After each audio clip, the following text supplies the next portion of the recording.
Le Parti communiste chinois a publié le texte intégral des propositions pour le développement du pays entre 2016 et 2020. Selon le communiqué, ce plan économique met l'accent sur les façons de transformer le mode de croissance économique de la Chine et planifie améliorer le niveau de vie de la population.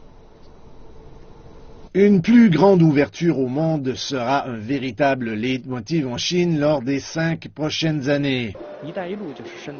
La promotion de l'initiative Une ceinture et une route, la mise en place de zones de libre-échange sont de bons exemples de la façon dont la Chine peut s'intégrer dans la mondialisation de l'économie.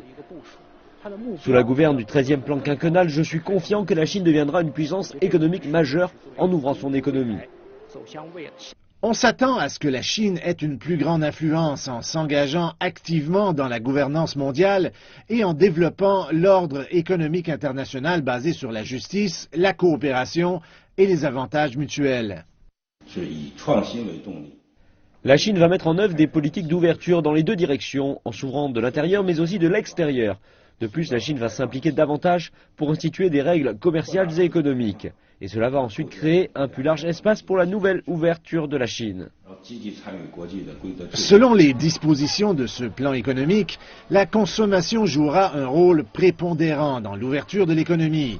Certains experts croient que la hausse de la consommation permettra d'injecter plus de dynamisme dans la croissance à long terme et cela va aussi améliorer le niveau de vie de la population.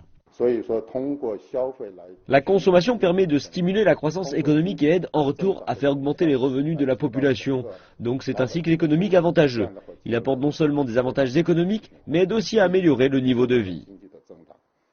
La semaine dernière, le PCC a mis un terme à sa politique de l'enfant unique adoptée il y a plus de 30 ans. D'une perspective économique, plusieurs experts croient que la politique des 2 enfants offrira plus d'occasions au marché de la consommation.